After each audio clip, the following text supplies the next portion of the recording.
Okay.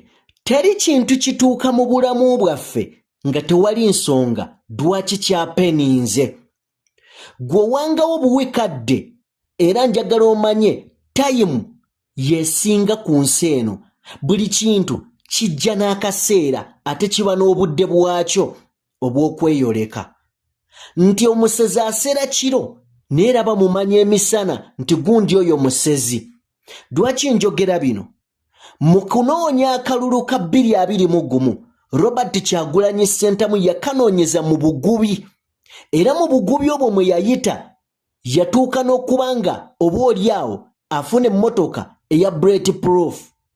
Mu bugubi bwe yayitamu yatuuka okubanga afuna bulletproof jacket kosa n'ekikofiira ekyo ekitayitamu masasi.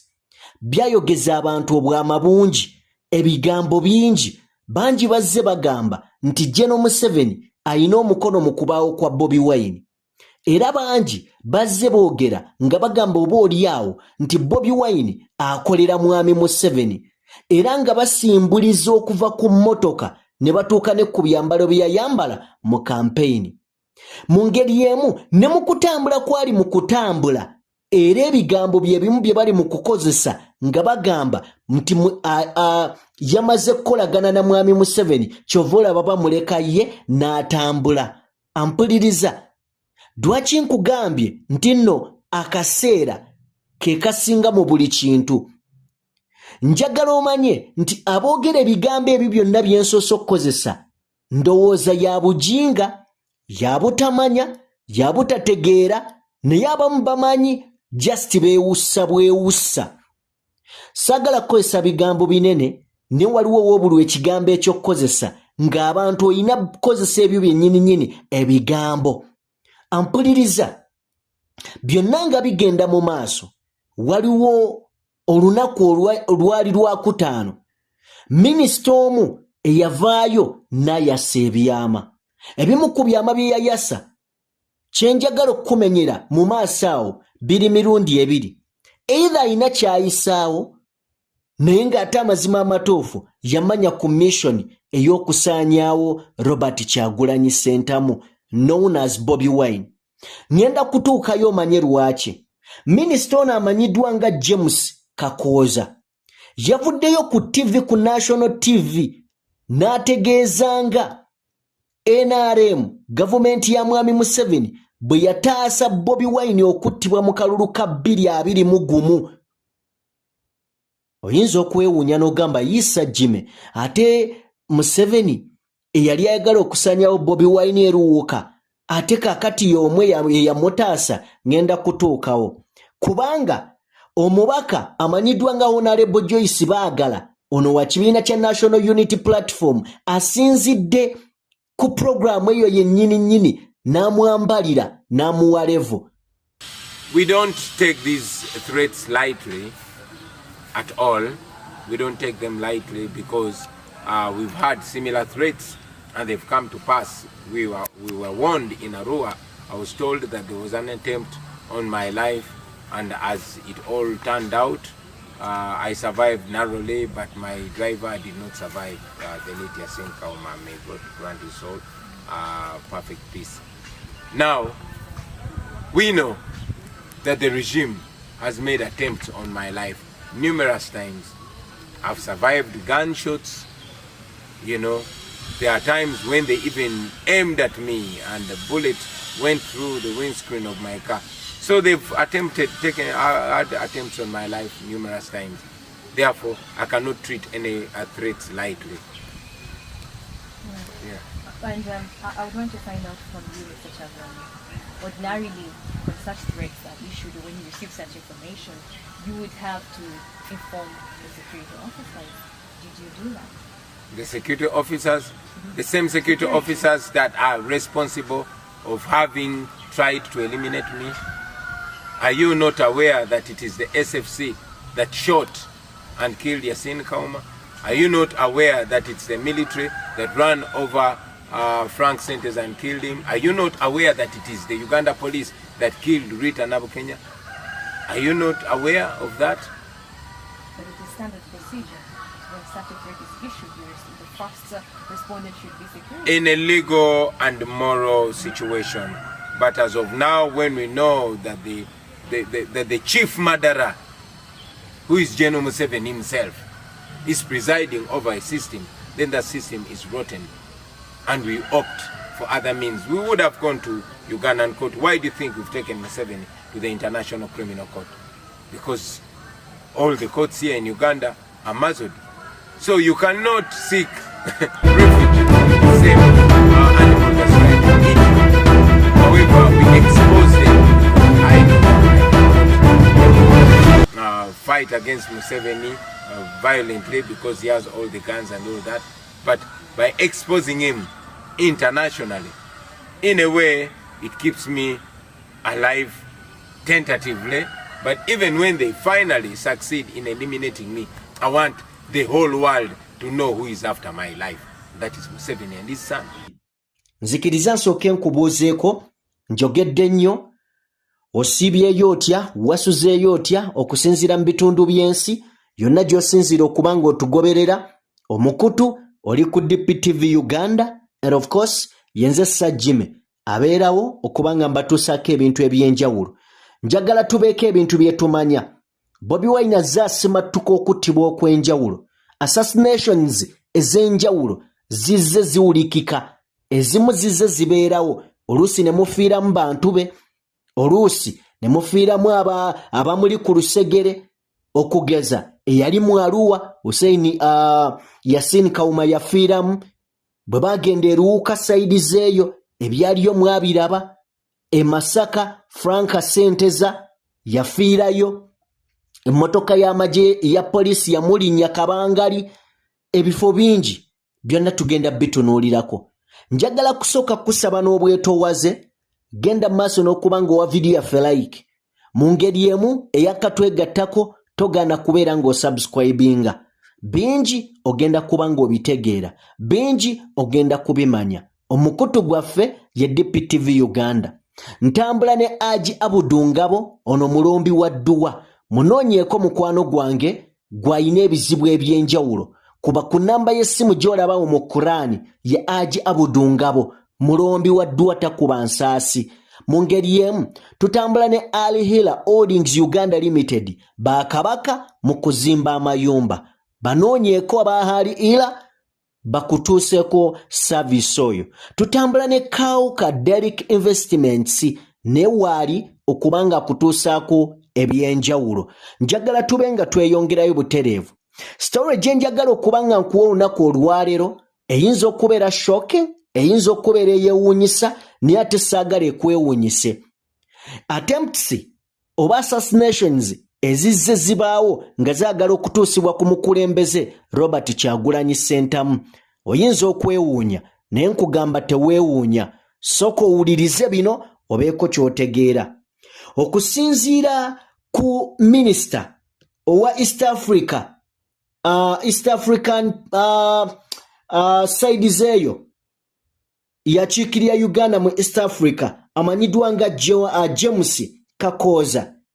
Omukulu ono yavuddeyo n'ategeeza nti mu biseera ebyokunoonya akalulu ka 2021 ak'okuleeta omukulembeze mu buyinza, Robert Kyagulanyi Ssentamu yasimattuka okuttibwa era nga abatugumbuzi oba abajambula baali bateeseteese okumuttira mu akalulu. Naye gavumenti ya NRM yagenda maaso n'okuba ng'etegeera ku lukwe olwali lugenda okuba nga lusaanyawo Kyagulanyi Ssentamu era baali bagenda kusaanyawo Bobi Wine nga basinziira mu bitundu by'eruwuka sayidi zeeyo. Ampuliriza batugamba nti oluvannyuma lwa NRM ne General Museveni okutegeera nti Bobi Wine yali obulamu bwe bwali mu matigga, bakwata ekkubo ne basindika amanyiddwa nga oba yali amanyiddwa nga Major General Paul Okech era nga batugamba wano yajja yeesibye akakookolo obutamutegeera n'arescuinga Robert Kyagulanyi Ssentamu okumujja eruwuka n'amukomyawo e Kampala. era agamba kino gavumenti ya NRM eya General Museveni ekulemberwa General Museveni yeetaaga credit n'okwebazibwa olw'okukuuma obulamu bwa Robert Kyagulanyi Ssentamu nga bukyali bulamu oba olyawo olwaleero yandibadde mbuyaga ezikunta.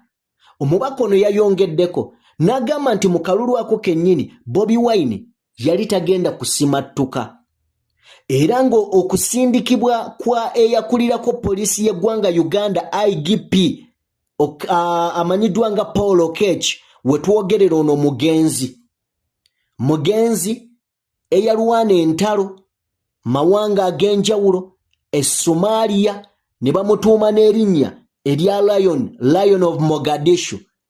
Naye bw'otuuka wansi n'otuula ne weebuuza ki ekyamutta oyinza okusiriikiryamu n'ogamba yes baamugja eri ewala bamusembeze gyewunye era nga gyawunya.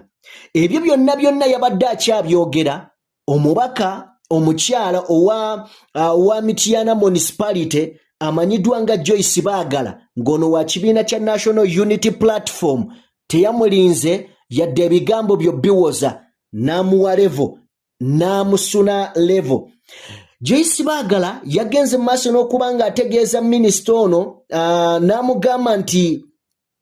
yamugambye nti okulumbibwa kwa Bobi Wine mwe mwali mufunamu ki, era yagenze mu maaso n'okuba nga amugamba nti oba olyawo bwe baba nga mwali mumutaasa lwaki temwakwata oyo gwe mwazuula eyali agala omutuusaako obutemu oba obulumbaganyi dhani okukwata ye ng'omuntu.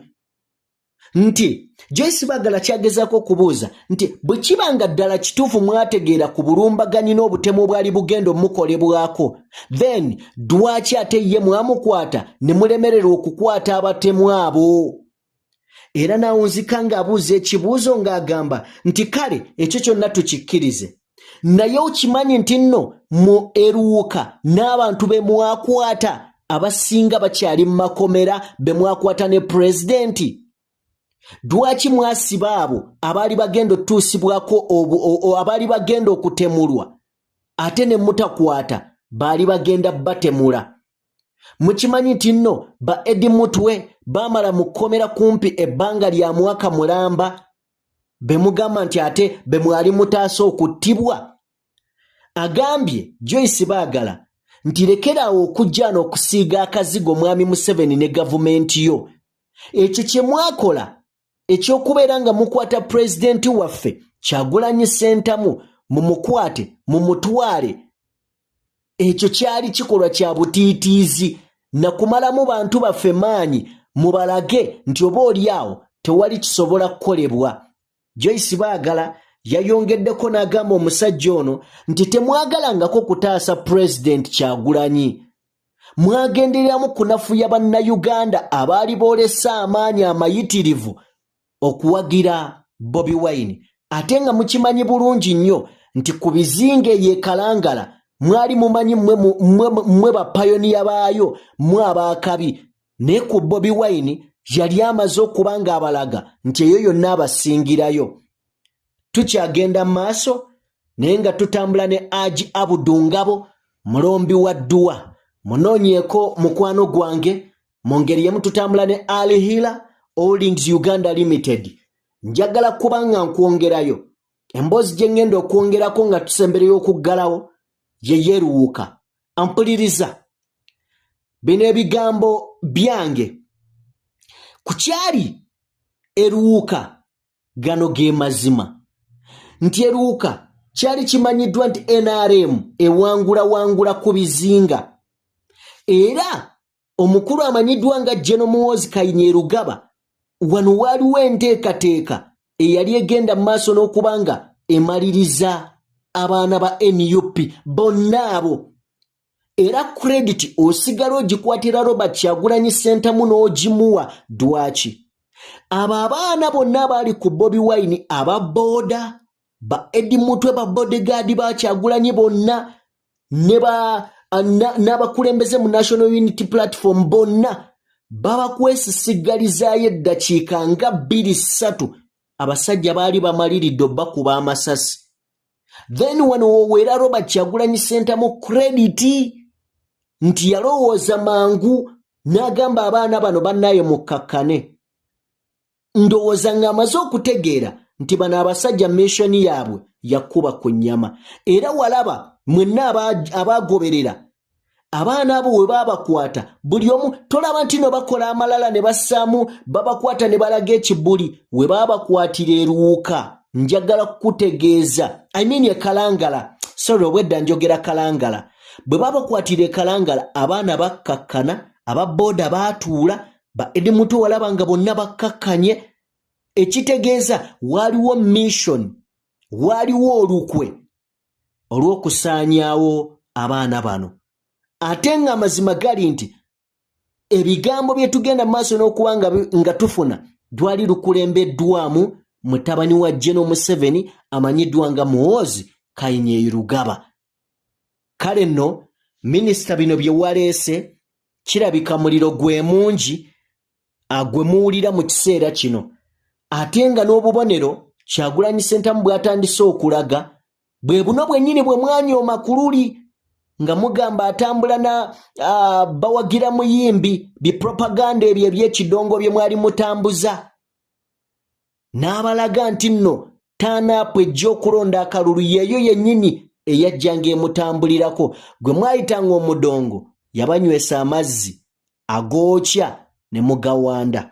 Gye Kyagulanyi Ssentamu known as Bobi Wine ye update.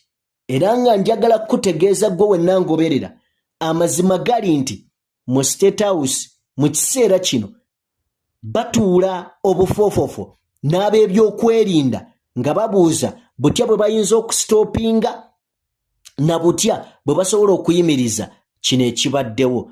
Olunaku olwajja ekyabadde Mayuge, eyo statement nnene nnyo.